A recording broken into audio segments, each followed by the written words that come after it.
Yes, తండ్రి కుమారుడు పరిశుద్ధాత్మ త్రియేక దేవుని నామం పేరట ఆమేన్. ప్రభునందు ప్రియమైన వారలారా, గడిచిన బుధవారం మనకు ఉన్నటువంటి వరుస క్రమమునందు 6వ కీర్తన మనం ధ్యానం చేసుకొని ఉన్నాం. ఇప్పుడు 7వ కీర్తనకు మనం వస్తున్నాం. 7వ కీర్తన 7వ కీర్తనలో ఉన్నటువంటి ఈ హెడ్డింగ్ లేక సూపర్ స్క్రిప్షన్ ఏమనుందంటే, దావీదు యెహోవాను గూర్చి పాడినది వీణానాద సహిత గీతము. వీణానాద సహిత గీతము. దీన్ని హీబ్రూ బైబిల్లో షిగ్గెయోన్ అనేటువంటి పదం వాడారు. వాస్తవంగా షిగ్గెయోన్ అనేది ఎవరికి దీని గురించినటువంటి అర్థం ఎవరికి కూడా తెలియదండి. కానీ కొన్ని స్పెక్యులేషన్స్, కొన్ని ఊహాగానాలు అయితే ఉన్నాయి. ఏమనంటే కొంతమంది దారి తప్పి పాడటం అని, కొంతమంది శృతి తప్పి పాడటం అని, లేక శృతి మించి పాడటం అని, కొంతమంది గుండ్రగా తిరుగుతూ పాడటం అని, కొంతమంది వైల్డ్గా అంటే ఒక పద్ధతి లేకుండా పాడటం అని. ఇది ఒక ప్యాషనేట్ సింగింగ్ అంటే ఒక భారభరితమైనటువంటి గీతాలాపన అని కొంతమంది దీని యొక్క భాష్యం మనకి అనుగ్రహించారు. మరికొంతమంది ఏమన్నారంటే, విద్వాంసకారులు, హెబ్రీ భాషను తెలిసినటువంటి విద్వాంసులు ఏమన్నారంటే, this is a song Sung with rapid rhythmic changes. అంటే ఇప్పుడు మనం విలేజెస్, పల్లెటూరులోకి వెళ్ళినప్పుడు అక్కడ ఒక్కొక్క పాటకి ఒక్కొక్క రిథం వాయిస్తూ ఉంటారు. మధ్యలో వచనం కానీ అనుపల్లవి కానీ వచ్చినప్పుడు అమాంతంగా రిథం మారిపోయి స్పీడ్ బీట్ అనమాట, ఫాస్ట్ టెంపో ఉన్నటువంటి రిథంని తీసుకుంటారు మన పల్లెటూరులో చిన్నపిల్లలు సహా. సో ఏది ఏమైనప్పటికీ షిగ్గెయోన్ అనే మాటకు ఒక స్టాటిక్ బోనఫైడ్ మీనింగ్ అంటూ ఏం లేదు, కానీ మన వాళ్ళు ఆపాదించినటువంటి అర్థాలు అయితే మనము ఇప్పుడు తెలుసుకుంటున్నాం. ఎందుకు దీనికి ఇలాంటి అర్థాలు ఆపాదించారు? షిగ్గెయోన్ అనేటువంటి మాటకు రిథమ్స్ మార్చి పాడటం ఏంటి, వైల్డ్గా అంటే పద్ధతి లేకుండా పాడటం ఏంటి, దారి తప్పి పాడటం ఏంటి, ఇలాంటి అర్థాలన్నీ కూడా ఎందుకు ఆపాదించబడింది ఈ కీర్తనకు అని మనం ఆలోచించాలి. అప్పుడు దానికి మనకు వచ్చేటువంటి జవాబు, ఆ ప్రశ్నకు వచ్చేటువంటి జవాబే ఈ కీర్తనకు ఉన్నటువంటి మూలాంశం. ఏంటి ఆ మూలాంశం అంటే, it is a cry of anguish and God's deliverance. Anguish అంటే మనందరికీ తెలుసు, it's a mental and physical suffering. So the cry of David with anguish and God's deliverance. ఇప్పుడు రెండవ కోణంలో దీన్ని మనము ఒక్కసారి దీని యొక్క బ్యాక్గ్రౌండ్ చూస్తే ఏమనుందంటే, ఖుష్ ఇంగ్లీష్లో ఖుషు అనేటువంటి వ్యక్తి దావీదు మీద చేసినటువంటి పన్నాంగానికి ప్రతి ఈ యొక్క కీర్తన. This psalm is a counter for the plots of a person by name Cush అనేటువంటి వ్యక్తి ఎవరో ఇప్పటికి కూడా ఎవరికి తెలియటం లేదండి. ఎన్నో కామెంటరీస్ చూసినా ఖుష్ అనేటువంటి మాటకు అర్థమైతే ఉంటుందేమో కానీ ఆ వ్యక్తి ఎవరనేది మనకు తెలియడం లేదు. అయితే దీనికి కూడా మరలా స్పెక్యులేషన్స్ ఉన్నాయి, ఊహాగానాలు. ఏంటంటే కొంతమంది ఏమంటారంటే సౌలు గారి యొక్క మారు పేరు అయి ఉండొచ్చు అని అంటారు. కొంతమంది ఏమంటారంటే షిమేయి అనేటువంటి ఒక వ్యక్తి అంటూ ఉంటారు. ఏదేమైనా ఈ కుష్ అనేటువంటి వ్యక్తి లేక ఎవరైనా కానీ, కుష్ అనేటువంటి పేరుతో ఉన్నటువంటి వ్యక్తులు ఎవరైనా కానివ్వండి, వీరు బెంజమిన్ యొక్క గోత్రమునకు సంబంధించిన వారు. బెంజమిన్ గోత్రం అని ఎందుకు మనం ప్రత్యేకంగా సంబోధించాలంటే, దావీదును చంపడానికి సన్నాహాలు చేసినటువంటి వ్యక్తి, రాజు అయినటువంటి సౌలు ఈ బెంజమిన్ ట్రైబ్ అన్నమాట. మరి దావీదు పలుమార్లు at certain times he had encounters with verbal encounters with Saul, King Saul. So there comes the enmity between the Benjamites and the Davidic people.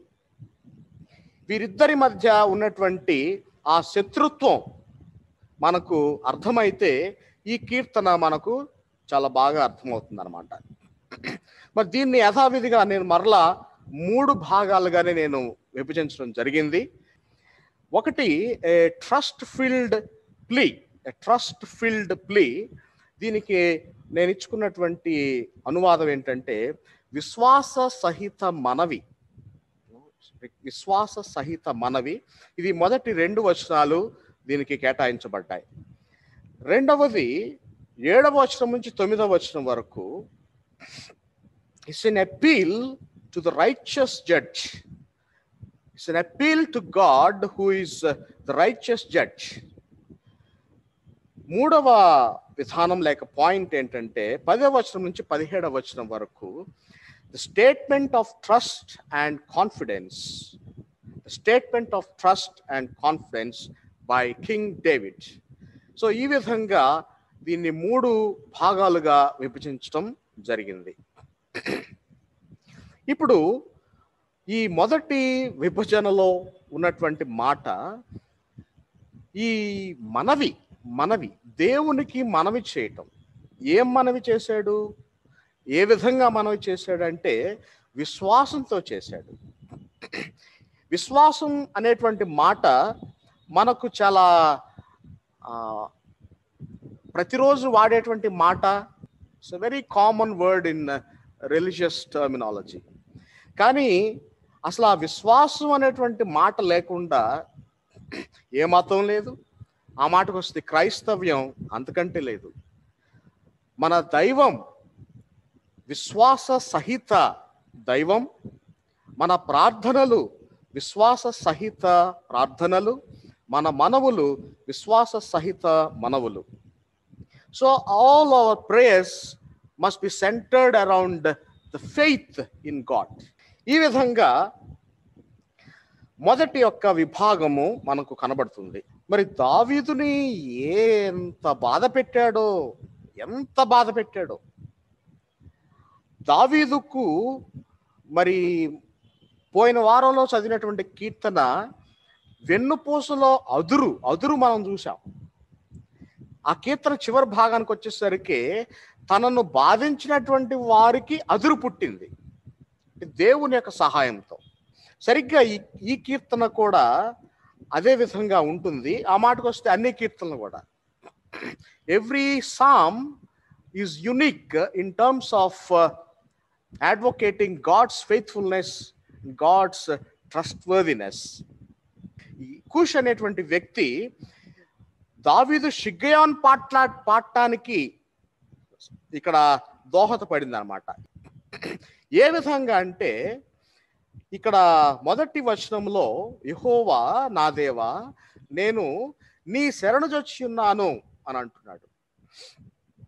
అంటే శరణు అంటే మనకు తెలుసు, శరణం ఇక నీవే నా శరణం, నాకు వేరే మార్గం లేదు, నాకు వేరే దారి లేదు, వేరే గమ్యం లేదు, వేరే ఆప్షన్ లేదండి, నీవే నాకు శరణం ప్రభువా. అది దీని యొక్క అర్థం, పరమార్థం. ఎందుకు ఈ విధంగా జరుగుతుందంటే ఆయన చుట్టూ శత్రువులు ఉన్నారు. ఇక్కడ బెంజమిన్ గోత్రానికి సంబంధించినటువంటి వారు శత్రువులుగా ఉన్నారు. తర్వాత దావీదు రాజు అంటే ఎక్కువ మందికి అసూయ అండి, అసూయ. ఎందుకంటే ఈ king David was an all-rounder. ఆయన కత్తి పట్టుకుంటే ఆయనకు ఎదురు లేదు, కలం పట్టుకుంటే ఆయనకి ఎదురు లేదు, పిల్లన గ్రోవి పట్టుకుంటే ఆయనకు ఎదురు లేదు. ఆయన ఏమి చేసినా కానీ చెల్లుబాటు చేసుకునేటువంటి వ్యక్తి. దావీదు దేవుని యొక్క నాయకత్వంలో, దేవుని యొక్క ఆధిపత్యంలో, దేవుని యొక్క కాపరత్వంలో దావీదు ఎన్నో రాజ్యాలను జయించాడు. దావీదు విస్తరించినటువంటి రాజ్యం ఇశ్రాయేలీల చరిత్రలోనే అమోఘం, అద్భుతం, ఆశ్చర్యం. కనుక దావీదు ఈ విధంగా ఉండడం చేత ఆయనకు శత్రుమూక ఎక్కువైపోయిందండి. ముఖ్యంగా ఆయన కుర్చీలో నుంచి పడద్రోయాలని మరొక మూక ఆయనకు ఎదురుగా ఉంది. మొన్నటి వరకు అభిషాలోం ప్రయత్నం చేశాడు, సౌలు ప్రయత్నం చేస్తున్నాడు, ఇప్పుడు ఈ కూషు అనేటువంటి వ్యక్తి కూడా ప్రయత్నం చేస్తున్నట్టుగా మనము గమనించాం. మరి ఇక్కడ నన్ను తరుమువారు అనేకులు ఉన్నారు.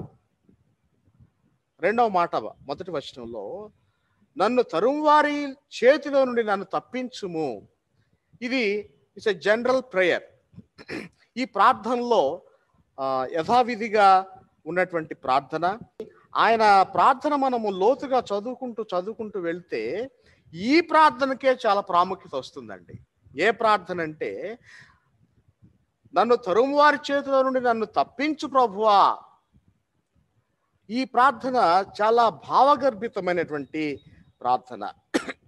నన్ను తప్పించువాడు ఎవడనూ లేకపోగా వారు సింహము వలె ముక్కలుగా చీల్చి వేయకుండా నన్ను తప్పించుము అని అంటున్నాడు కీర్తనాకారుడు.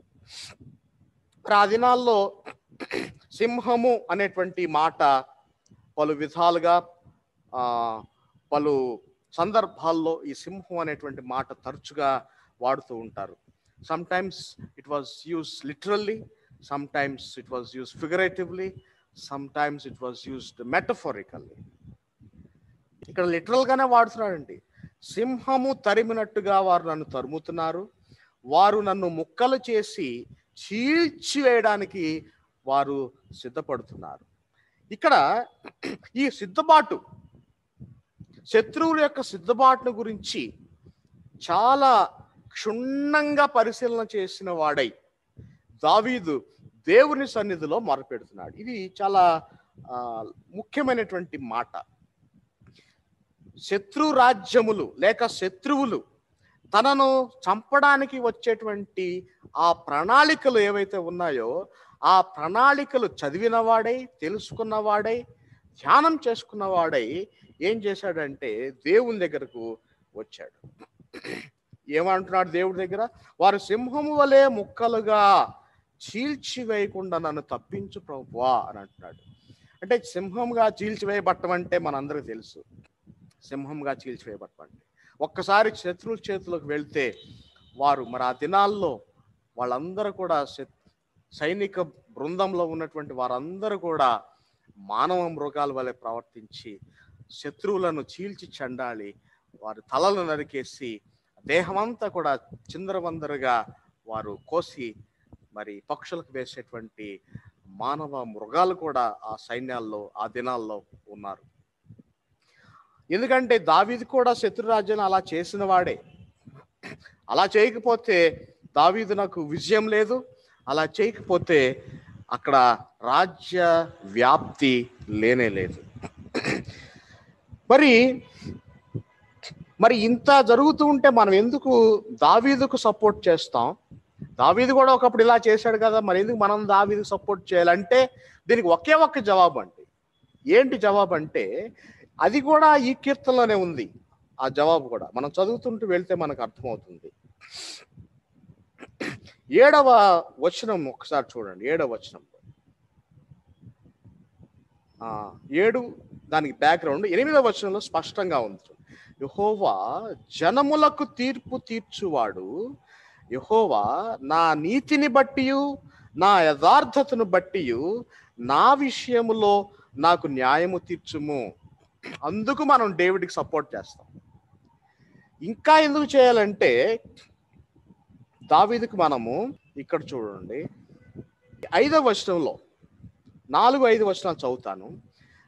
నా చేత పాపము జరిగిన ఎడల, చూడండి దావీదు ఏమంటున్నాడు, నా చేత పాపము జరిగిన ఎడల నాతో సమాధానముగా నుండిన వానికి నేను కీడు చేసిన ఎడల. చూడండి ఆయన ప్రార్థన ఎంత యథార్థంగా కనబడుతుందో. నాతో సమాధానముగా నుండు వానికి నేను కీడు చేసిన ఎడల శత్రువు నన్ను తరిమి పట్టుకొననిమ్ము. చూసారా? తర్వాత ఏమంటున్నాడు, నా ప్రాణమును నేలకు అణగద్రొక్కనిమ్ము, నా అతిశయాస్పదమును మంటిపాలు చేయనిమ్ము. ఇదండి ఆయన యొక్క యథార్థత ఇక్కడ మనకు కనపడుతుంది. ఈ మాటల్లో నుంచి, ఈ పీఠికలో నుంచి ఒక చక్కని మాట మనకు బయటకు వస్తుందండి. Derive it, a wonderful slogan, a wonderful motto of the Old Testament, that is, the battle belongs to God, the battle belongs to Adonai. యుద్ధము యెహోవాదే. ఎందుకంటే ఆయన యుద్ధము న్యాయసమ్మతమైనది, ఆయన యుద్ధము నీతితో కూడుకున్నది, ఆయన యుద్ధము నీతి గలది. మరి రాజుల వ్యవస్థ ఉన్నప్పుడు మనందరికి తెలుసు, హిస్టరీ చదివిన వాళ్లకు చదువుకున్న వాళ్ళకి మనందరికి తెలుసు ఏమనంటే, రాజుగారికి యుద్ధం చేసే సమయంలో రాజనీతి అనేది ఒకటి ఉంటుందని మనందరికి తెలుసు. రాజనీతి, ఆ రాజనీతి గురించి ఇక్కడ మాట్లాడుతున్నాడండి 5వ వచనంలో. 4వ వచనంలో, నా చేత పాపము జరిగిన ఎడల నాతో సమాధానముగా నుండిన వానికి నేను కీడు చేసిన ఎడల. అంటే దీనికి ఇంకొక సినానిమ్స్, కాన్సెప్చువల్ సినానిమ్స్ మనం యాడ్ చేసుకుంటూ వెళ్తే ఏమవుతుందంటే, ఓ దేవా, ఆ శత్రు రాజ్యముల మీదకు నేను ప్రయర్ నోటీస్, ముందుగా వర్తమానం పంపకుండా నేను ఒకవేళ యుద్ధం ప్రకటిస్తే నాకు శ్రమ. ఒకవేళ వారి మీదకు దండెత్తి వారికి ఒప్పందంలో లేని విధంగా నేను ప్రవర్తిస్తే, ఎందుకంటే యుద్ధం జరగబోయే ముందు కొన్ని ఒప్పందాలు ఉంటాయి అంటే, a treaty before the war, covenant before the war. ఈ యుద్ధములు జరగక పూర్వం చేసుకునేటువంటి ఒప్పందములు నేను మీరితే నన్ను దయతో మన్నించు. ఒకవేళ మీరితే నన్ను నీ ఇష్టానికి నన్ను చేసుకో. అది దీని భావం. నా చేత పాపము జరిగిన ఎడల, నేను కీడు చేసిన ఎడల శత్రువు నన్ను పట్టుకోవడానికి అవకాశం ఇచ్చే ప్రభువా, నేను భరిస్తాను. ఈ మాట చెప్పడానికి ఎంత ధైర్యం కావాలండి. మొదటి పాయింట్ ఏం చెప్పుకున్నాం అంటే, ఏ ట్రస్ట్ ఫిల్డ్ ప్లీ, శ్వాసముతో ఉన్నటువంటి ఒక మనవి. ఏంటి మనవి? ప్రభువా, నేను ఒకవేళ తప్పిదం చేస్తే ఆ శత్రువు చేతికి నన్ను అప్పగించు ప్రభువా. ఇప్పుడు దేవుడు ఆయన యథార్థవంతుడు, మన విశ్వాసాన్ని కనిపెట్టేటువంటి ప్రభు, మన అంతరంగాన్ని కనిపెట్టేటువంటి ప్రభు, మన అంతరింద్రియములు తెలుసుకున్నటువంటి ప్రభు, మనం మాట్లాడే మాటలో యథార్థత ఉందో లేదో తెలిసినటువంటి ప్రభు కాదా? అవును కదా. మరి ఎందుకు ఇంత ధైర్యంగా ఎలా ప్రార్థన చేస్తున్నాడు, మనవులు చేస్తున్నాడు దావీదు? నేను నిజంగా చేస్తుంటే నేను చనిపోతాను నేను, అది దాని భావం. నేను చనిపోతాను అని తన యొక్క గతంలో జరిగినటువంటి ఈ యొక్క కార్యక్రమాలన్నీ కూడా, ఇన్సిడెంట్స్, ఈ దృష్టాంతాలన్నీ కూడా ప్రభు సన్నిధానంలో పెట్టేస్తున్నాడు. చరిత్ర మనకు తెలుసు, చరిత్ర దేవునికి తెలుసు, కానీ భవిష్యత్తు మనకు తెలీదు, కానీ భవిష్యత్తు దేవునికి తెలుసు. ఇక్కడ తన యొక్క చరిత్ర తాను చెప్పుకుంటున్నాడు. కారణం ఏంటంటే దేవునికి కూడా చరిత్ర తెలుసు కనుక దేవుడు ఈ చరిత్రను బట్టి, ఈ నీతి గల చరిత్రను బట్టి దేవుడు ఆయన్ను కనికరిస్తాడేమో అనేటువంటి ఒక గొప్ప నిశ్చయతతో, a great trust-filled plea is rendered unto God. ఈ మొదటి 2 వచనాల్లో ఆ విధంగా చూస్తాం. ఆ మాటకు వస్తే 5వ వచనం వరకు కూడా అదే మనం చూస్తామండి. ఎంత విశ్వాసం అండి, ఎంత విశ్వాసం అంటే, నా ప్రాణమును నేలకు అణగద్రొక్కనిమ్ము. మొదటి 2 వచనాలు ఏమని ప్రార్థన చేశాడు? వారు ఏం చేస్తున్నారు? సింహము వలె నన్ను చీల్చివేయడానికి సిద్ధపడుతున్నారు ప్రభువా.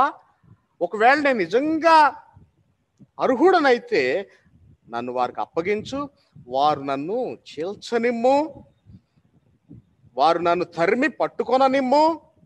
5వ వచనం, నా ప్రాణమును నేలకు అణగద్రొక్కనిమ్ము, నా అతిశయాస్పదమును మంటిపాలు చేయనిమ్ము. నేను ఈ రీతిగా, నేను ఇంత ఘనంగా నేను నీతిమంతుడిని అని చెప్పుకుంటున్నాను. ఒకవేళ ఇది అబద్ధమైతే నాలో ఉన్నటువంటి ఈ ఆత్మీయ గర్వాన్ని అణగదొక్కనిమ్ము,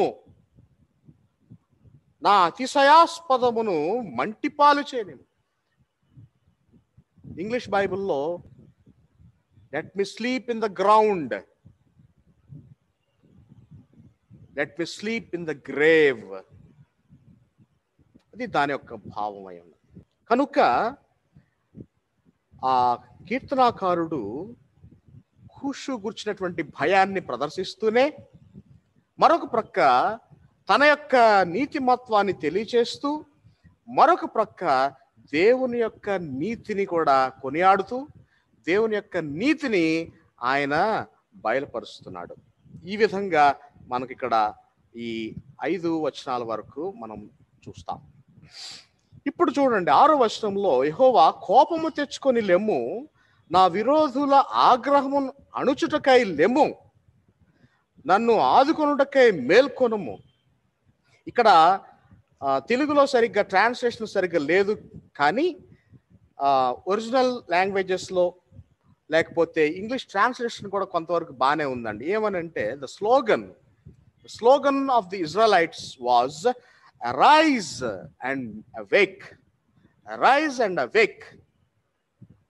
ఇది వారి యొక్క నినాదం.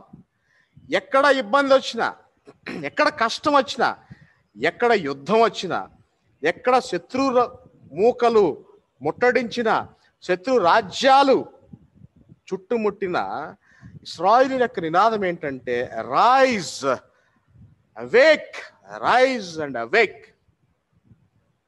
అంటే వారిలో ఒక లోతైనటువంటి ఒక ఆలోచన రేకెత్తించేటువంటి, ఒక చురుకును అందించేటువంటి ఒక మాట. అంటే ఇక్కడ వీళ్ళందరూ కూడా నిద్రపోతున్నారేమో. ఎరైజ్, మేల్కొనుము. 6వ వచనంలో చూడండి, నా విరోధుల ఆగ్రహమును అణుచుటకై లెమ్ము, లెమ్ము, నన్ను ఆదుకొనుటకై మేల్కొనుము. ఇది వారి యొక్క నినాదము కాగా, ఈ నినాదాన్ని వాళ్ళు ఏం చేస్తున్నారంటే ఈ సమయంలో, ఈ క్షణంలో, ఈ కూషు దండెత్తేటువంటి ఈ సమయంలో, లేక కూషు చేసేటువంటి పన్నాంగములకు ప్రతిగా వీరేం చేస్తున్నారంటే యెహోవా దేవుని వైపు చూసి, యెహోవా నీవు లెమ్ము, నీవు లెమ్ము అంటున్నాడు. నీవు లెమ్ము, నీవు మేల్కొనుము. అంటే దేవుణ్ణి మేల్కో ప్రభువా అని అంటాం ఎంతవరకు సమంజసం మనకు తెలుసు, సమంజసం కాదు. కానీ అక్కడ ఉన్నటువంటి ఒత్తిడిని బట్టి, the intensity of the problem makes them shout with their slogans, arise O God, awake O God. అది దీని యొక్క అర్థమై ఉన్నది. దీన్ని మన పెద్దలు ఏం చెప్తారంటే, we always think of God in anthropological affairs. దేవుణ్ణి మనం ఒక మానవుడిగా చిత్రీకరిస్తాం. రక్షింప నేరక ఉండున్నట్లు యెహోవా హస్తము కురుచు కాలేదు అంటాం. ఆయనకు ఒక హస్తం ఉంది, అది మన విశ్వాసం. ఈ ప్రపంచం అంతా కూడా చాపగలిగినటువంటి హస్తం ఆయనకు ఉన్నది, అది దాని భావం. ఇక్కడ లెమ్ము ప్రభు అంటే you are making God active, not that God is inactive. rather your problems, your intensity makes such a prayer and which pleases God. So this is a valid prayer undoubtedly. ఇక్కడ దేవుని మీద ఉన్నటువంటి విశ్వాసము మనకు కనబడుతూ ఉన్నది. రెండవది 7వ వచనం నుంచి 9వ వచనం వరకు ఏమని చెప్పుకున్నాం? It's an appeal to the righteous judge. It's an appeal to the righteous judge. 7వ వచనంలో 7 నుంచి 9 వరకు చూడండి. నేను 8వ వచనం నేను చదువుతున్నాను. 8వ వచనం చదివిన తర్వాత అప్పుడు 7 మరలా చదువుతాను. యెహోవా జనములకు తీర్పు తీర్చువాడు. చూసారా? ఆయన జనములకు తీర్పు తీర్చువాడు. యెహోవా నా నీతిని బట్టియు నా యథార్థతను బట్టియు నా విషయములోను నాకు న్యాయము తీర్చుము. ఇప్పుడు 7వ వచనంకి వస్తాను నేను. జనములు సమాజముగా కూడి నిన్ను చుట్టుకొనున్నప్పుడు వారికి పైగా పరమందు ఆసీనుడవు కమ్ము. ఈ మాటలను చదివిన తర్వాత మనకేమనిపిస్తుందంటే, ఈ కీర్తనాకారుడు నీతిమంతుడై ఉండి యుద్ధము యొక్క రాజనీతిని పాటించిన వాడై, యుద్ధ ధర్మాన్ని నిర్వర్తించిన వాడై ఉండి, శత్రువులను కూడా యుద్ధ ధర్మములో ప్రేమించినటువంటి వ్యక్తి అయి ఉండి, ఇప్పుడు దేవునికే ఒక నీతియుక్తమైనటువంటి సవాలు విసురుతూ దేవుణ్ణి ఏమని ఆయన ప్రార్థిస్తున్నాడంటే, ప్రభువా, ఈ సమాజములు ఎన్నెన్నో సమాజములు ఉన్నవి కదా, ఈ సమాజములు పైగా నీవు ఆసీనుడవు కమ్ము. Here comes again the anthropological understanding of God. ఆసీనుడవు కమ్ము, వారికి పైగా ఆసీనుడవు కమ్ము. పైగా అనేటువంటి మాట అర్థం మనందరికీ తెలుసు. పైవాడు అంటే జడ్జ్, తీర్పరి. దేవుడు ఇక్కడ మనకు తీర్పరిగా కనబడుతున్నాడు. కీర్తనాకారుడు తీర్పరిగా చూస్తున్నాడు దేవుణ్ణి. అదే కీర్తనాకారుడు దేవుణ్ణి ఒక తీర్పరిగా మనకు కూడా ఆయన పరిచయం చేస్తున్నాడు. దేవుని యొక్క తీర్పరితనాన్ని, దేవుని యొక్క న్యాయ విధులను, ఆయన యొక్క ధర్మమును, ఆయన యొక్క యథార్థతను మనకు ప్రబోధిస్తున్నాడు కీర్తనాకారుడు. దేవుని ఏ రీతిగా పరిచయం చేస్తున్నాడు, దేవుని కూర్చున్నటువంటి సత్యములు, యథార్థత ఏ రీతిగా ప్రబోధిస్తున్నాడో మనం చూసాం. ఇక్కడ మనం గమనించాల్సినటువంటి మాట మరొకటి ఉందండి. ఇక్కడ ఏంటంటే, ఎందుకు కీర్తనాకారుడు ఈ విధంగా దేవుని గురించి పరిచయం చేయాలి? కీర్తనాకారుడికి ఉన్నటువంటి అవసరత ఏంటి? ఎందుకు ఈ విధంగా పరిచయం చేయాలి? Why should he appeal that God is righteous judge? ఈ భాగంలో, ఈ 2వ భాగంలో ఈ మాటకు చాలా పెద్దపీట వేయబడిందండి. మనం అనుకుంటాం, మనం ప్రారంభంలో ఏం మాట్లాడుకున్నామంటే, దావీదు భయంకరమైనటువంటి యుద్ధాలు చేశాడు, ఎంతో మందిని యుద్ధంలో చంపాడు, రక్తపాతం సృష్టించాడు, అదంతా మనకు తెలుసు. అది రాజ్యనీతి మనకు తెలుసు. ఇక్కడ క్రొత్త నిబంధనలో కూడా యేసుక్రీస్తు వచ్చిన తర్వాత మీ శత్రువులను ప్రేమించు అని చెప్పాడు. చాలామంది న్యూ టెస్ట్మెంట్ వాదులు those who advocate New Testament highly comparatively compared with the Old Testament, వీళ్ళు ఏమంటారంటే యేసు క్రీస్తు ప్రేమ ప్రబోధకుడు అని చెప్తూ ఉంటారు. పాత నిబంధనని ఏమని విమర్శిస్తారంటే పాత నిబంధన దేవుడు ఉగ్రుడు, ఆయన యుద్ధ శౌర్యుడు, యుద్ధము యెహోవాదే అంటూ, యుద్ధము నాదే అంటూ, దేవుడు తన కోపాగ్నితో రగిలిపోయే దేవుడని క్రొత్త నిబంధన వాదులు పాత నిబంధన గుర్చినటువంటి ఆ విధమైనటువంటి మాటలు మాట్లాడుతూ ఉంటారు. కానీ ఆ మాటలన్నిటికీ చెంపపెట్టుగా ఇక్కడ చక్కని మాట రాస్తున్నాడు చూడండి. 9వ వచనంలో అంటే ఈ భాగంలోని ఆఖరి వచనంలో ఏమనుంది? హృదయములను అంతరింద్రియములను పరిశీలించు నీతిగల దేవా, నీతిగల దేవా. ఏమంటున్నాడు తర్వాత? దుష్టుల, పెదవచనం, దుష్టుల చెడుతనమును మాన్పుము, నీతిగల వారిని స్థిరపరచుము. అంటే దేవుడు యొక్క నీతి ఇక్కడ మరి బయలుపరచబడుతుంది. ఏంటి దేవుని యొక్క నీతి? మానవుల యొక్క చెడుతనము వారు విసర్జించుకునే రీతిలో దేవుడు ఆ దుష్టుల మనస్సును మార్చునుగాక అనేటువంటి ఒక విధానం ఇక్కడ ప్రస్ఫుటమవుతుందండి. దుష్టుల చెడుతనము మాన్పుము. ఈ నిజంగా అయ్యే పనేనంటారా? దుష్టుల చెడుతనము నిజంగా మారుతుందా? దుష్టుడు ఎప్పటికీ దుష్టుడే కదా, మారుతుందా అంటే దేవునికి అసాధ్యమైనది ఏదీ లేదు.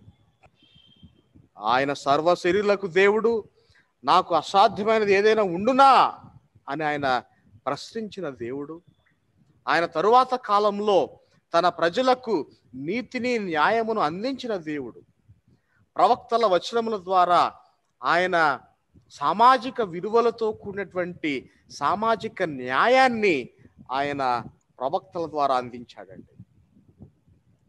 ఇక్కడ కూడా ఆయన కీర్తనాకారుడు ఏమంటున్నాడంటే దుష్టుల చెడుతనము మాన్పుము, నీతి గల వారిని స్థిరపరచుము.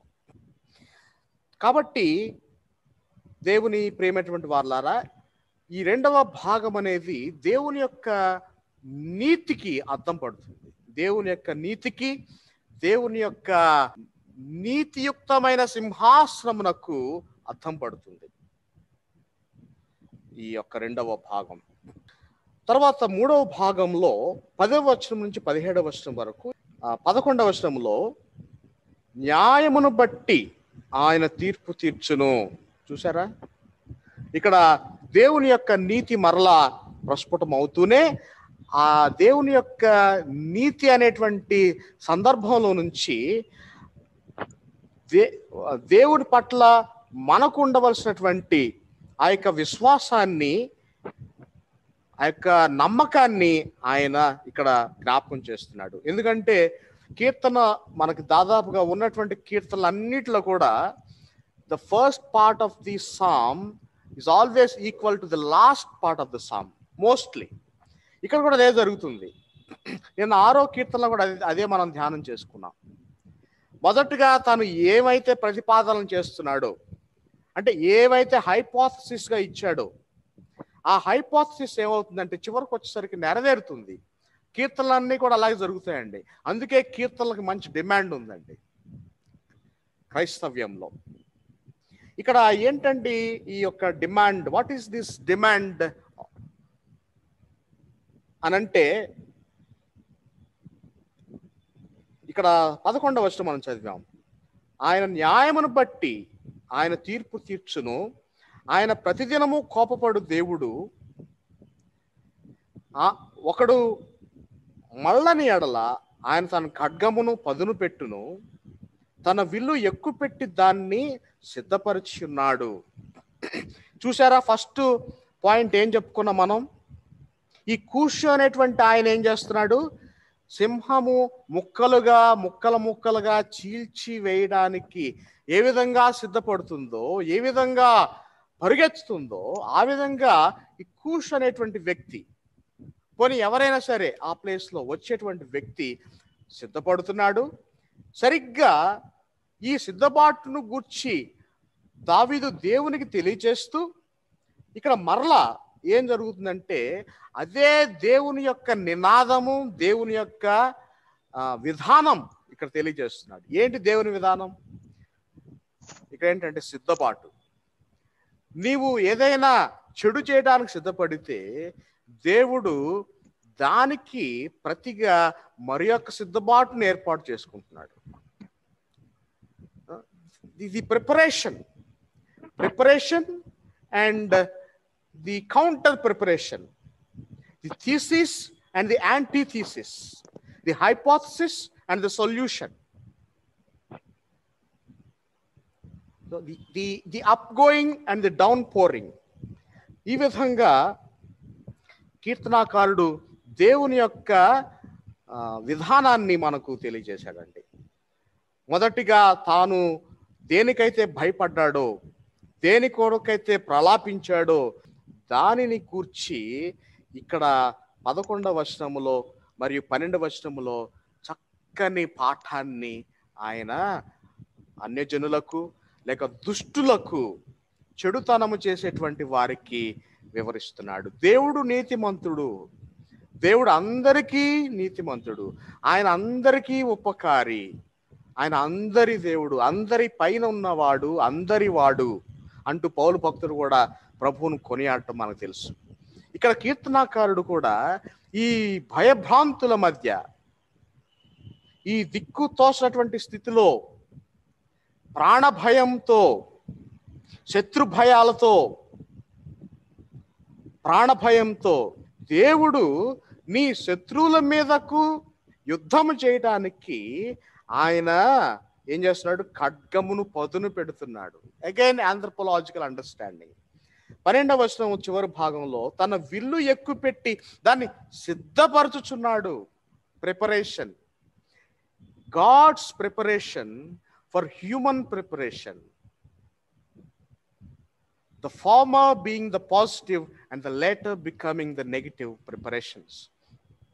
Man's preparations are and were negative, while God's preparations are positive.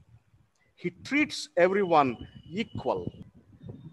అయితే ఆయన ఈ చెడు త్రోవలో నడిచేటువంటి వారిని, ఈ నీతి లేనటువంటి వారిని, అన్యాయము జరిగించేటువంటి వారిని, దేవుని ప్రక్కకు మళ్ళనటువంటి వారిని, వారి కోసం ఆయన ఖడ్గాన్ని పదును చేస్తున్నాడు అంటండి. ఆ విషయం మనందరికి తెలుసు. దేవుడు ఏ విధంగా ఖడ్గాన్ని పదును చేస్తున్నాడు. ఖడ్గమునకు భయపడవలసినటువంటి సందర్భం ఆసన్నమై ఉన్నది. దేవుడు ఆయన ఖడ్గము మనకిచ్చాడు, వాక్యం అనే ఖడ్గం మనకిచ్చాడు. ఈ ఖడ్గానికి కూడా మనం భయపడాల్సిన ద్వారం, ఎందుకంటే ఆయన దీన్ని పదును చేస్తున్నాడు. ఒక రోజు వస్తుంది, ఆ రోజున మనకు వాక్యం అందుబాటులో ఉండదండి. ఇప్పటికే జరుగుతుంది ఆ సందర్భం.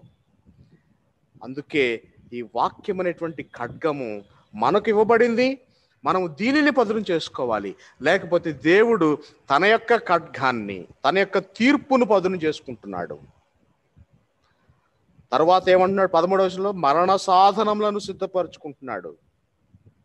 శత్రువులను, మానవ మృగములను, అన్యాయంగా మీదకు వచ్చేటువంటి వారి మీద మనము దండెత్తేటువంటి స్థితి మనకు లేనందున, మనం ప్రార్థన చేసినందున, మన విశ్వాసము అగుట చేత దేవుడు తన యొక్క సాధనములను సిద్ధపరచుకుంటూ ఉన్నాడు.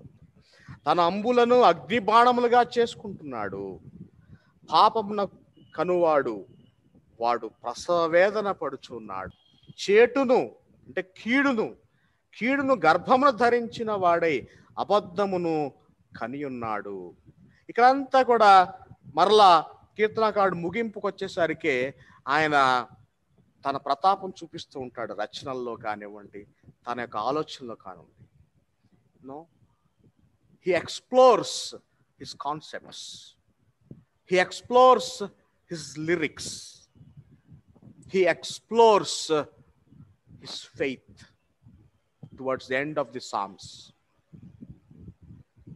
Why? Because you and I may explore his word,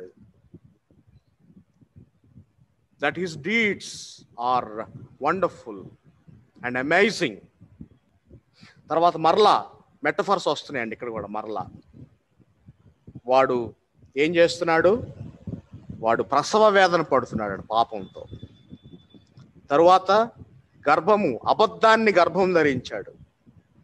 తర్వాత గుంట తవ్వి దాని లోతు పెంచుకొని ఆ త్రవ్విన గుంటలో అతనే పడిపోవటానికి సిద్ధపడుతున్నాడు.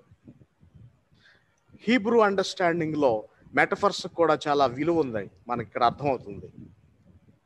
త్రవ్విన గుంటలో తానే పడిపోతున్నాడు. ఈ విధంగా తలంచిన చేటు వాని నెత్తి మీదకే వచ్చును, వాడు యోచించిన బలత్కారము వాని నడినెత్తి మీదనే పడును. ఇంతవరకు 16వ వచనం వరకు మనము ఒక విధానాన్ని మనము చూసాం. ఏం విధానం?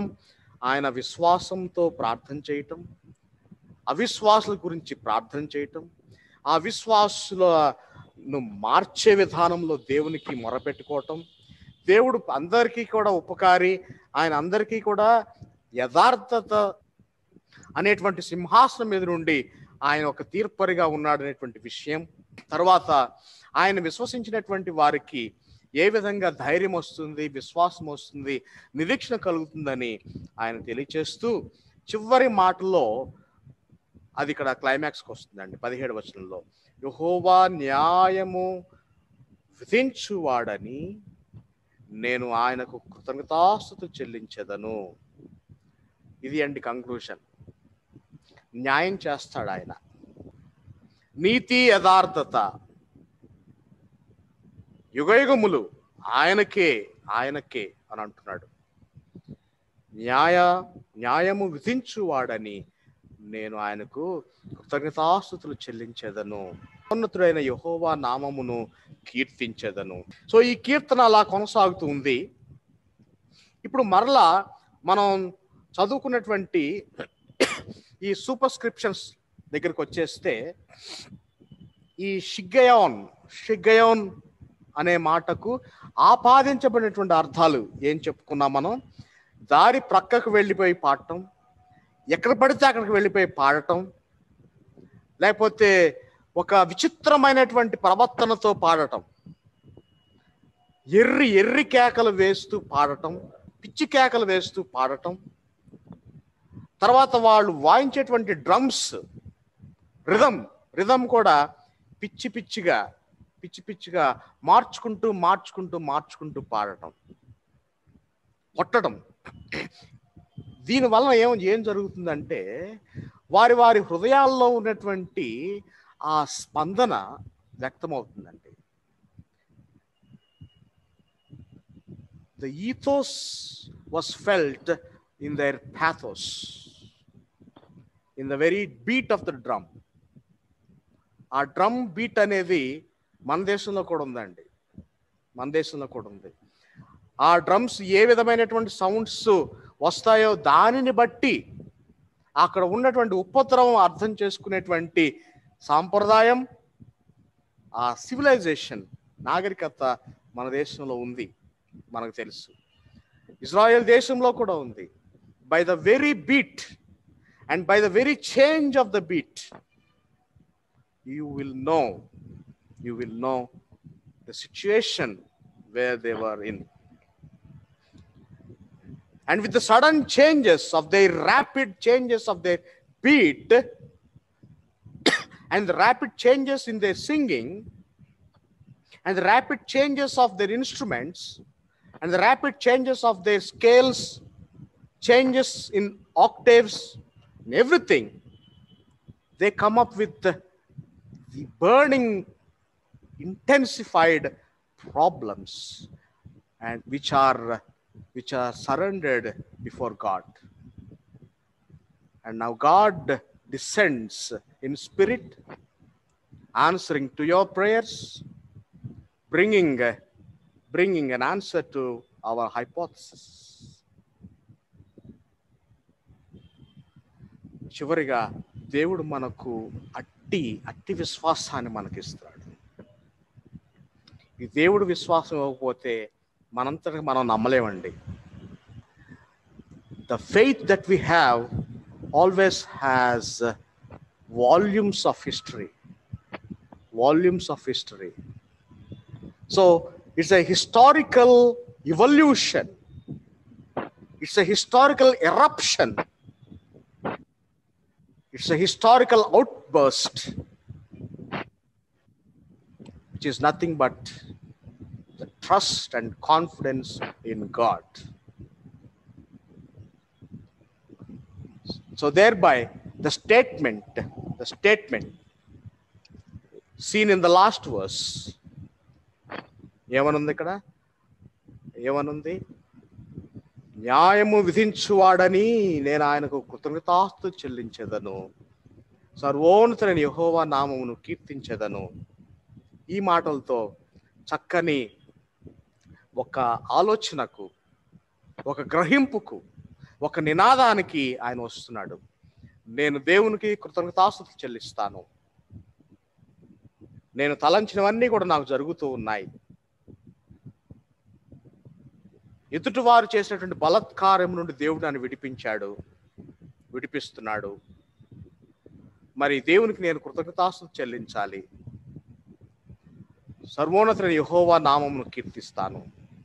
సో ఈ కీర్తనలన్నీ కూడా ఆయన ఏదో ఒక ప్రత్యేకతతో ఆయన పాడుతూ, దేవుణ్ణి ఘనపరుస్తూ, ఆయన విశ్వాసాన్ని వెల్లడిపరుస్తూ, దేవుడిచ్చేటువంటి అభయాన్ని తనకు తెలియచేసుకుంటూ, తన వారికి తెలియచేసుకుంటూ దావీదు తన జీవిత కాలాన్ని గడిపినట్టుగా పరిశుద్ధ గ్రంథం మనకు విధించుచున్నది.